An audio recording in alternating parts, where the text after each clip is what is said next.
Not an interception, but a huge loss inside the 5-yard line. Loses 30 yards on that sack, and then this one is picked off by Eric Rowe. 2 picks in the first quarter for Mahomes, and the Dolphins would take a 10-0 lead, but then Mahomes like, yo, we are down, but we are far from over. Travis Kelce, he's open. We say that a lot. Chiefs would end up taking a 14 lead at the half, third quarter. Dolphins with the punt to McCole Hardman. And he had a lane, he had blockers, and he had all the speed. 67-yard touchdown as the Chiefs roll off 28 unanswered points. It would actually be 30 unanswered by the time we pick up with Tua right here. Looking for Mike Gesicki.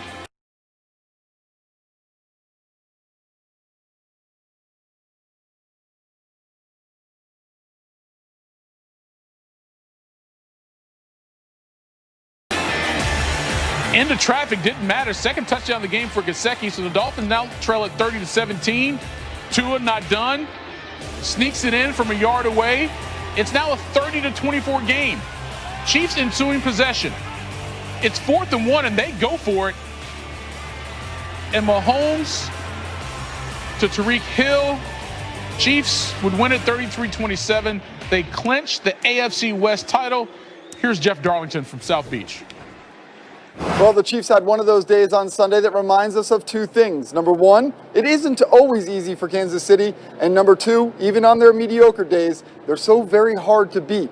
On a day that started with a first quarter that saw Patrick Mahomes throw 2 interceptions, had 1 fumble, and also took a 30-yard sack, it ended with the Chiefs holding off these feisty Dolphins. You get angry. You don't want to turn the ball over and put your defense in that situation. At the same time, I have the ultimate confidence in the guys around me that we're going to keep battling and find ways to win football games. And kind of like I said, our defense kept us in the game. They kept getting stopped whenever they were just on the field. It seemed like the entire first quarter. And then all of a sudden we were leading at halftime. And I feel like this team plays better when their back's up against the wall, and that's a good thing to have about a football team. We had a few tip balls. That always, you're trying to avoid that. But at the same time, it's football. Guys are going to get their hands in the passing lane here and there. And the biggest thing is how are we gonna handle that, And I think Pat does it better than anybody in the league. Is when adversity hits, his level of play goes up. We got to finish on both sides of the ball. Make sure we take care of business there. Not a lot of yards, but we've got to take care of the ball. Too many turnovers, and can't do that against good football teams. Perhaps the Dolphins could have better benefited from the Chiefs' miscues if they weren't so injury depleted on offense. Regardless, Mahomes still had 393 yards, and the Chiefs locked up the AFC West. Now they can spend the rest of their regular season focusing on locking up that ever-important number 1 seed. In Miami Gardens, Jeff Darlington, ESPN. All right, look, I know we've been hyping up this Chiefs offense for a while now, but I still feel as if some of y'all don't quite understand what KC's been doing. I think this should help. Over the last 2 seasons, including the playoffs, KC has 8 wins when trailing by double digits. That's the most in the league. They've scored 20 or more unanswered points in a game 12 times. That's tied for the most. And number 15 has only thrown multiple picks in a game twice. Today and Super Bowl 54. And oh yeah, they won both of those games. But here's the deal. Speaking of the Super Bowl, Mahomes remembering that his 2 worst games in the last 2 seasons have come down in Miami, yet he's 2-0 at that stadium. He went to Twitter and said, I have a love-hate relationship with Hard Rock Stadium. As long as you win, you can love it and hate it all you want to. Tim, let me start with you. The Chiefs won this game despite committing 4 turnovers, including 3 picks from Patrick Mahomes. How did Kansas City's defense help them win this game? Well, listen, they played complementary football, and the mark of a good team is when, one phase of your team is not playing well, the other group steps it up. And that's what happened. We saw the special team score. Obviously, that helps when your offense turns it over 4 times. But defensively, Steve Spagnuolo has that group getting better, which is kind of what he's done throughout his career. They maybe start slow defensively, but they get it going. It's a split zone run by Miami here. Offensive line working to the left. The tight end's going to dig out to the right. The back wants to cut it back to the right, but Chris Jones gets so much penetration early that the back has to try to bounce it outside, and then there's Mike Dana for the tackle for loss. Then on a 3rd and 5 here, they're going to run some type of mesh concept, try to get a pick with zone coverage, and then Frank Clark wins right away. So this ball comes out early from Tua, and basically the route doesn't develop yet. Mac Hollins probably would have had an opportunity there, but the ball had to be out. And then in a known passing situation, it can't always be Chris Jones or Frank Clark. This time it's Deshaun Wharton who gets to Tua. And so you just look at this defense. We saw an interception from Tyrann Mathieu earlier in the football game. They came to play. They really did. And I think that if this team can get that type of effort and that kind of disruption defensively to go with that offense you were just talking about, Michael, then we, different than the AFC, the NFC, we know who the best team in the AFC is. Yeah, it's just a matter of getting to the playoffs and see how those matchups play out. Rob, let's talk about Miami, though. And again, despite the loss, because this wasn't a season where people were expecting a lot of things from this Dolphins squad, you have been impressed, though, with the improvements that Miami's made from last season to this season, especially on defense. What did they show you today against this high-powered Chiefs offense? Well, anytime you can have Pat Mahomes throw 3 interceptions, more interceptions than touchdown passes, you're doing something great. So, you know, when I look at what Josh Boyer had to come in and take over for the worst-ranked defense last year and the amount of takeaways, I mean, they were playing this game without Kyle Van Noy, Landon Roberts, 2 of their leaders on defense. So for them to go out there and cause Kansas City some trouble, they have come a long way from last year to this year. So hats off to Miami. I mean, I know it's tough to lose any football game, but you have to come away with this saying, look, we had 3 turnovers against Kansas City, one of the best teams that takes care of the football. Pat Mahomes does not throw multiple interceptions. So when you can do that, you have to feel positive about where you're heading. So if they can continue to improve and get some health back, Kyle Van Noy get back, Landon Roberts come back, they'll be even better. So they got to focus on a big game coming up against New England this week. Yeah, no moral victories in the NFL, but they'll probably feel a little bit better following this loss and some of the other ones they've had so far here in 2020. All right, let's keep it in the AFC for a second, because the Colts and the Raiders, this matchup also impacting how that AFC playoff picture is going to fall out. First quarter, Indy's up 3-zip. Phillip Rivers, T.Y. Hilton. Colts take a 10-0 lead. It's like, oh, break it down. All right. Second quarter now. Vegas down 10-7. Derek Carr, Nelson Aguilar. Carr's second touchdown of the game gives the Raiders a 14-10 lead. But here come the Colts. Next possession. Rivers looking for Hilton again and got behind the defense. 41 yards on the pitch and catch. Colts regain the lead, 17-14. Here come the Raiders as soon as they get the ball back. Carr, Kenny Moore, what? Carr probably thought he had a touchdown when he let it go, but Kenny Moore put that on the top plays right now. Just a ridiculous one-handed catch for the interception. Colts would lead it 20-14 at the half. Third quarter, it's 20-17 now until Jonathan Taylor does that. He just ran past everybody. 62-yard touchdown extends that Colts lead to 27-17.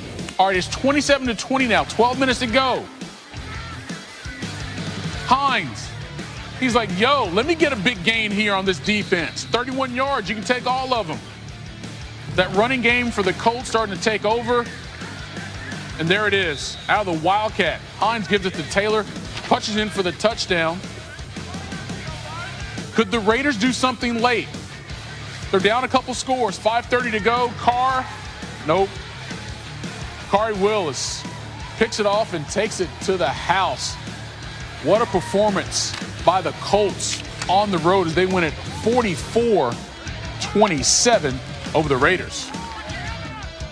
We believe it here internally that it's truly how can we get better today and keep our head like this? And again, we've had some hiccup games that we haven't executed well enough, but all in all, I do feel us doing that day by day and week by week. You get to the point where you second guess everything you're doing offensively every time you punt. It's tough right now, but you have to stay confident that your players are going to put it together like they did in Kansas City. To be a championship team and a playoff team, you have to be a good football team in all 3 phases. We can't worry about the playoffs and who's winning and losing around the league. We got to take care of our business. I don't want to hear any more playoff questions. We got to take care of our business, try to find a way to win our 8th football game. All right, Tim, that offensive performance from the rushing game there in Indy was really impressive in this win over the Raiders. But how was it so impressive? What were they doing to get those big runs for their running backs? Well, so they're good up front. Man, I think it's one of the strengths of their football team. Their speed on defense is probably the number one thing, but you look at the rest of their team, their next strength is that offensive line. It's a good group. And much like Rob was talking about with Tom Brady being protected, when Phillip Rivers is protected, he looks like a much younger player than he is now. Some of it off of play action, but when he has room to climb in the pocket, he can be as good as anybody. And, when that gets T.Y. Hilton going, similar thing here. Again, not that it's clean, back's got to chip a little bit on the way out, but it's clean pocket, able to climb, and Phillip Rivers can do a lot of damage. And then the run game, Michael, as you mentioned, the run game is about green grass and angles, and they have it, and then you pair that with good guys up front getting movement. Look at this. This is not down in two-hand touch. Jonathan Taylor just, hits it, and the guys up front did a tremendous job. And so I think, it's one of these things that does make Indianapolis a pretty dangerous team because they do have a really good offensive line. They do have a ton of speed defensively. And you see when they put that together, what the performance can look like, and the Raiders felt the brunt of that. Rob, Tim pointed out a good thing there in terms of getting space for those running backs in Indy. When you give Taylor and Hines that much room, they've got the speed to get past you pretty quickly, as we saw in that highlight. What did you see from that Colts running game? Look, a rookie, Jonathan Taylor, is very explosive. 21 years old. He's fresh. They say he's a young running back. He is definitely a fresh young running back. So when he gets the ball, he makes a cut and he goes north-south with speed. So when you have the ability to move that offensive line, move defenders backwards and open up these holes, you see the piano key here on defense. I mean, piano key, like defenders are all over the place. When you're able to have a running back that can hit the hole, get downhill, accelerate, that's when you run into trouble. And then you mix in your play action pass. That is a tough recipe. And Tim talks about the Colts being able to be a tough football team. When you run the football like that, that sets up your play action pass, being able to push the ball down the field in the running game. So with an offensive line that could move the defensive line, move it backwards, and you have a running back that's young and explosive and fast, they'll be as successful as they want to be as long as they take care of the football and that offensive line takes care of business and moves people, and they're doing a great job of it right now. All right, so I mentioned had some playoff implications on that game. Let's take a look at the AFC playoff picture right now. The Chiefs clinched the division yet again with their win over Miami, their fifth straight AFC West crown. But the Dolphins' loss was the Steelers' win because they've got this primetime game coming up against the Bills, but they've already clinched a playoff berth with Miami's loss. You see the Bills leading the East. Titans got it down in the South right now, but Browns, Colts, Dolphins all in the wild card mix right now with Ravens, Raiders, Patriots still, believe it or not, with the chance. All right, so we got two teams in the AFC with only one loss right now before the Steelers play tonight, Tim. But you said there's one team clearly better than the other one. I assume that's Kansas City. But how do you see this entire AFC picture playing out right now? Well, I do think Kansas City's the best team in the AFC. Looking at that list, look, I think all of those division winners or leaders right now, like they're good enough to go to the Super Bowl. All of those teams right now that we see at the top of their division can do it. And then I would say this, the Colts that are, in that wild card mix, they are a team that, I think could get hot. And I think that, when you look at Cleveland, similar thing. But those four division leaders right now, on any given Sunday, because the ball bounces funny at times, I think they have to feel really good about their chances. Teams that have good quarterbacks, guys that are playing well, and have other elements of their football team that are good enough to get it done. Well, that's a good point, Rob. I'm going to ask your final takeaway in a moment, and I know it's about the Chiefs. But as you look at some of the other teams in that AFC, if you had to put your money on a team right now that could potentially make that deep run and maybe see the Chiefs in the AFC Championship game, who is it?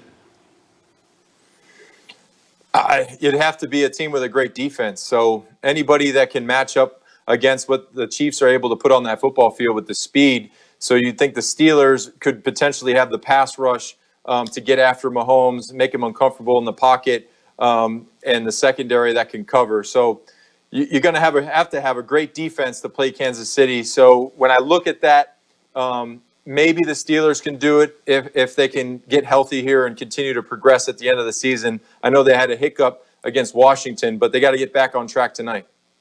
Like Tim, you believe the Chiefs clearly are the best team in the AFC and the favorites to win a second straight Super Bowl. But what did you see from them today, Rob, that just cements that belief that they are clearly the best team?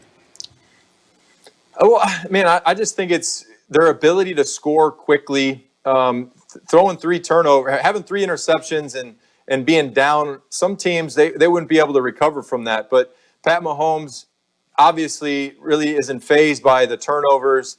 They have so much speed on offense with Hill, and you have Kelsey, who's your intermediate route guy that's very good and explosive in finding the space. And with Pat Mahomes extending plays, being able to throw the football anywhere on the field, he's got to be one of the most impressive quarterbacks that I have seen as a player. And now that I'm commentating, he's the best in the league. So with that, I think it's going to be really tough for the Chiefs to not win the AFC and get into the Super Bowl with the way that they're playing offensively.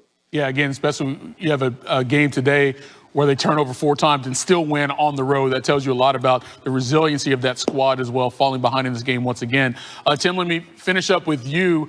We started talking about the quarterback situation in Philadelphia, and a lot of questions will be asked and have to be answered over the next few days. What do you think about what's happening there with Doug Peterson's squad? Well, here's what I would say is that, be careful how I say it, Philadelphia is an awesome sports town. It is a great sports town.